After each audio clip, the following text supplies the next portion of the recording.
நடிகை சரணுடைய மகள் திருமணமாகி அந்த 2 மாசத்துல அவங்களுடைய மகளுக்கு ஏற்பட்டிருக்க அந்த உச்சக்கட்ட துயரம், அது தாங்கிக்க முடியாத ஒரு அம்மாவா இன்னைக்கு சரண்யா வீட்லயே அந்த தற்கொலை முயற்சி எடுத்திருக்காங்க.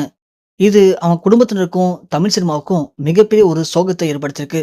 தமிழ் சினிமாவுடைய மிக முக்கியமான அம்மா நடிகை சரண்யா. சரண்யா இவங்க இயக்குனர் பொன்வனன காதலிச்சு திருமணம் பண்ணிக்கிட்டாங்க.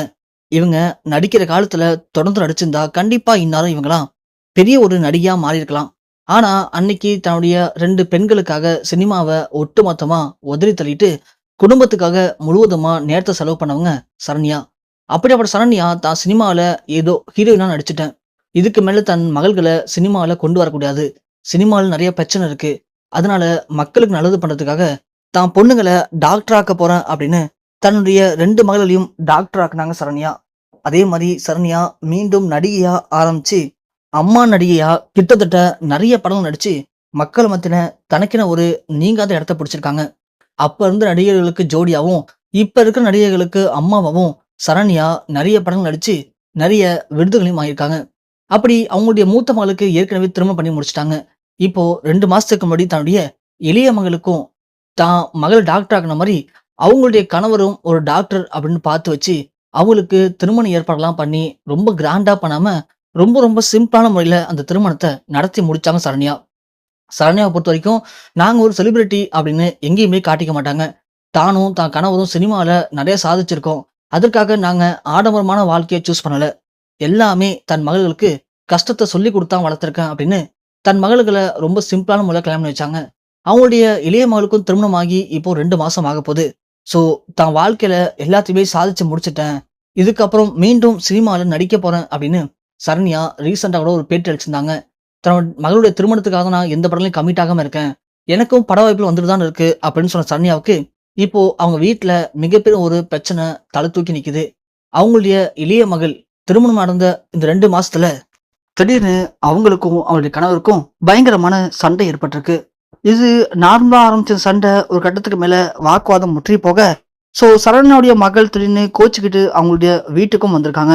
இப்போ அவங்களுடைய வீட்டுக்கு வந்து கிட்டத்தட்ட ஒரு 15 நாட்கள் மேல ஆக போதாம். இது என்ன பிரச்சனை, ஏது என்னங்கிறது அவங்களுடைய வீட்டுல இருக்கிற யாருக்குமே தெரியல. சரண்யாவும் தன் மகளை எப்படியா சமாதானப்படுத்தி அவங்களுடைய வீட்டுக்கு அனுப்பி வைக்கணும்னு ட்ரை பண்ணியிருக்காங்க. ஆனா முடியவே இல்லை. ரொம்ப கஷ்டப்பட்டு சரண்யா பேசி அப்புறம் பிறகுதான் தன்னுடைய மகளை இப்போ அவங்களுடைய புருஷ வீட்டுக்கும் அனுப்பி வச்சிருக்காங்க. ஒரு வழியா தன் மகளுடைய பிரச்சனை எல்லாமே முடிஞ்சிருச்சு அப்படின்னு சரண்யா கொஞ்சம் நிதானமாவும் கொஞ்சம் பொறுமையாவும் இருந்திருக்காங்க.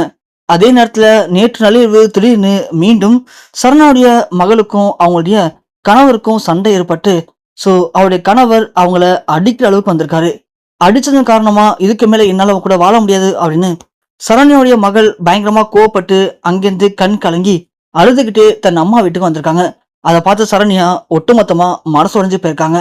தன் மகளுடைய வாழ்க்கை இப்படி திருமணமான 2 மாசத்துல இவ்வளவு பெரிய பிரிவுக்கு வந்துருச்சு அப்படின்னு சரண்யா ரொம்பவே கண் கலங்கி அழுதுருக்காங்க. அது மட்டும் இல்லாம சரண்யாவுடைய மகள் இதற்கு மேல என்னால அங்க போக முடியாது, அப்படி என்ன யாராவது வலுக்கட்டாயப்படுத்துனீங்க அப்படின்னா நான் தற்கொலை பண்ணிப்பேன் அப்படின்னு சரண்யாவுடைய மகள் ரொம்ப ஃபீல் பண்ணி அழுதுருக்காங்க. ஒரு அம்மாவா தன் மகளுடைய வாழ்க்கைய பார்த்து பார்த்து எல்லாம் பண்ணுனேன். ஆனா கடைசியில அந்த திருமணம் அப்படிங்கிறது அவளுக்கு இப்படி மோசமா நடந்து முடிஞ்சிச்சு.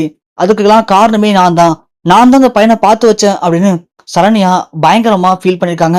அவங்களுக்கு இதை தாங்கிக்கவே முடியல.